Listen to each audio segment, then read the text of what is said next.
ಶ್ರೀ ಗುರುಭ್ಯೋ ನಮಃ. ಹರಿ ಓಂ. ಜೈ ಶ್ರೀಕೃಷ್ಣ.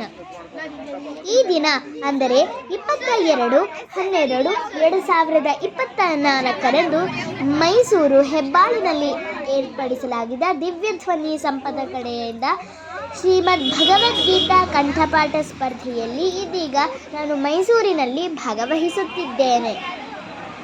ಇಲ್ಲಿ ಶ್ರೀಮದ್ ಭಗವದ್ಗೀತಾ ಕಂಠಪಾಠ ಸ್ಪರ್ಧೆ ಪ್ರಾರಂಭದಿಂದ ಮುಂಚೆನೇ ಎಲ್ಲ ವ್ಯವಸ್ಥೆ ಸಿದ್ಧತೆಗಳನ್ನು ಮಾಡಿದ್ದಾರೆ. ನೋಡಬಹುದು ನೀವು, ವ್ಯವಸ್ಥೆ ಎಲ್ಲ ಸಿದ್ಧವಾಗಿದೆ ಅಂತ.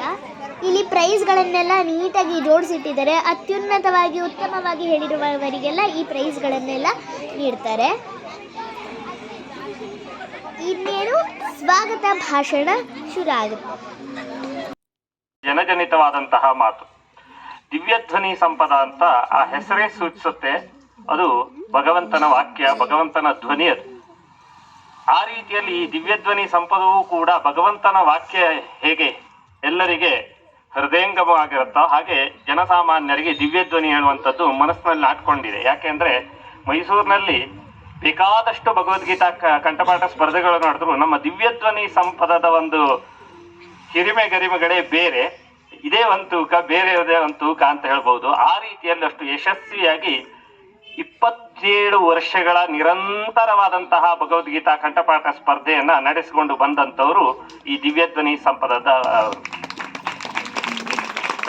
ಶ್ರೀಯುತ ದಿವಂಗತ. ಇದು 28ನೇ ವರ್ಷ, 27 ವರ್ಷಕ್ಕೆ ಪೂರೈಸಿ 28ನೇ ವರ್ಷದಕ್ಕೆ ನಾವು ಕಾಲಿಟ್ಟಿದ್ದೇವೆ. ಹಾಗಾಗಿ ದಿವಂಗತ ಶ್ರೀನಿವಾಸ ಮೂರ್ತಿ ಹಾಗೂ ಅವರ ಶ್ರೀಮತಿ ವಿದುಷಿ ದಿನಮಣಿ ಶ್ರೀನಿವಾಸ ಮೂರ್ತಿ ಹಾಗೂ ಅವರ ಮಕ್ಕಳು ಇವರೆಲ್ಲ ಸೇರಿ ಈ ಒಂದು ಮಹತ್ ಕಾರ್ಯದಲ್ಲಿ ತೊಡಗಿಸಿಕೊಂಡಿರುವಂಥದ್ದು ತಮಗೆಲ್ಲರಿಗೂ ತಿಳಿದಿರುವ ವಿಚಾರವೇ ಆಗಿದೆ. ಕೇವಲ ಮಕ್ಕಳ ಒಂದು ಹಿತದೃಷ್ಟಿಯಿಂದ ಅಷ್ಟೇ ಅಲ್ಲ, ಮಕ್ಕಳ ಒಂದು ಔನ್ನತ್ಯದ ದೃಷ್ಟಿ ಅಲ್ಲದೆ ಅವರು ಹಿರಿಯ ನಾರಿಯರಿಗೆ ಹಾಗೂ ಪ್ರಾಥಮಿಕ ಶಿಕ್ಷಣದಿಂದ ಕಾಲೇಜು ಶಿಕ್ಷಣದವರೆಗೂ ಕೂಡ ವಿವಿಧ ಸ್ತರಗಳಲ್ಲಿ ಈ ಒಂದು ಭಗವದ್ಗೀತಾ ಕಂಠಪಾಠ ಸ್ಪರ್ಧೆಯನ್ನು ಆಯೋಜಿಸ್ತಾ ಬಂದಿದ್ದಾರೆ. ಜೊತೆಯಲ್ಲಿ ಮನೆಯಲ್ಲೂ ಕೂಡ ಅನೂಚಾನವಾಗಿ ಅಂದರೆ ದಿನನಿತ್ಯ ಈ ಒಂದು ಧಾರ್ಮಿಕವಾಗಿರತಕ್ಕಂಥ ಅಥವಾ ಈ ಒಂದು ಸಂಸ್ಕೃತ ಪಾಠಗಳಾಗಿರ್ಬೋದು ಇತ್ಯಾದಿಗಳು ಯಾವಾಗಲೂ ನಡೆದುಕೊಂಡೇ ಇರುತ್ತೆ. ಇದೊಂದು ಜ್ಞಾನ ಯಜ್ಞ, ಜ್ಞಾನ ಸತ್ರ ನಡೆಯುವಂತಹ ಒಂದು ತಪೋವನವೇ ಆಗಿದೆ ಈ ಒಂದು ಅವರ ಮನೆ ಅಂದ್ರೆ ನಾವು ತಪ್ಪಾಗ್ಲಿಕ್ಕಿಲ್ಲ. ಇದೀಗ ಶ್ರೀಮದ್ ಭಗವದ್ಗೀತಾ ಕಂಠಪಾಠ ಸ್ಪರ್ಧೆ ಪ್ರಾರಂಭವಾಗುತ್ತೆ. ಓಂ ಶ್ರೀ ಗುರುಭ್ಯೋ ನಮಃ. ಹರಿ ಓಂ. ಜೈ ಶ್ರೀಕೃಷ್ಣ. ಓಂ ಶ್ರೀ ಕೃಷ್ಣ ಪರಬ್ರಹ್ಮಣೇ ನಮಃ. ಅಥ ಶ್ರೀಮದ್ ಭಗವದ್ಗೀತಾ ತೃತೀಯೋಧ್ಯಾಯಃ ಕರ್ಮಯೋಗಃ.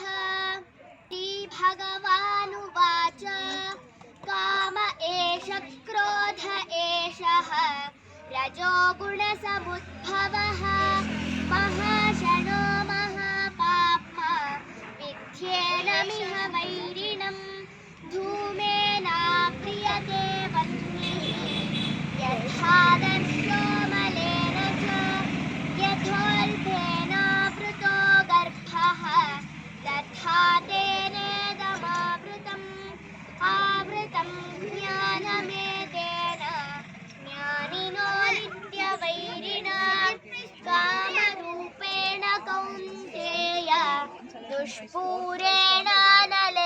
ಚ ಇಂದ್ರಿಯಾಣಿ ಮನೋ ಬುದ್ಧಿಃ अस्याधिष्ठानमुच्यते एतैर्विमोहयत्येषः ज्ञानमावृत्य देहिनं तस्मात् त्वमिन्द्रियाण्यादौ नियम्य भरतर्षभ पाप्मानं प्रजहिह्येनं ज्ञानविज्ञाननाशनम् इंद्रियाणि पराण्याहुः इंद्रियेभ्यः परं मनः मनसस्तु परा बुद्धिः यो बुद्धेः परतस्तु सः एवं बुद्धेः परं बुद्ध्वा संस्तभ्यात्मानमात्मना जहि शत्रुं महाबाहो कामरूपं दुरासदम् ॐ तत्सदिति श्रीमद्भगवद्गीतासु उपनिषत्सु ब्रह्मविद्यायां योगशास्त्रे श्रीकृष्णार्जुनसंवादे कर्मयोगो नाम तृतीयोऽध्यायः सर्वं ಶ್ರೀಕೃಷ್ಣಾರ್ಪಣಮಸ್ತು. ಶೀತ ಇರೋದ್ರಿಂದ ಸ್ವಲ್ಪ ಕೆಮ್ಮು ಬಂದು ಕ್ಷಮೆ ಇರಲಿ.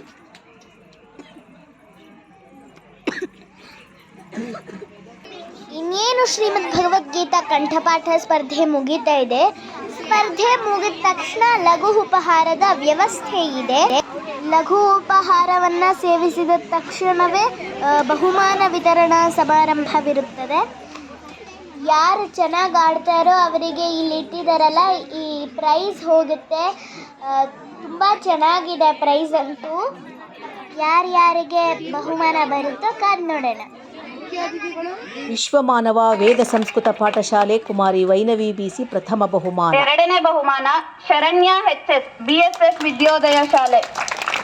ಇನ್ನೂ ನನ್ನ ಯೂಟ್ಯೂಬ್ ಚಾನಲ್ಗೆ ಸಬ್ಸ್ಕ್ರೈಬ್ ಆಗಿಲ್ಲವೆಂದರೆ ದಯಮಾಡಿ ಈ ಕೂಡಲೇ ಸಬ್ಸ್ಕ್ರೈಬ್ ಆಗಿ ನನ್ನನ್ನು ಪ್ರೋತ್ಸಾಹಿಸಿ. ಧನ್ಯವಾದಗಳು.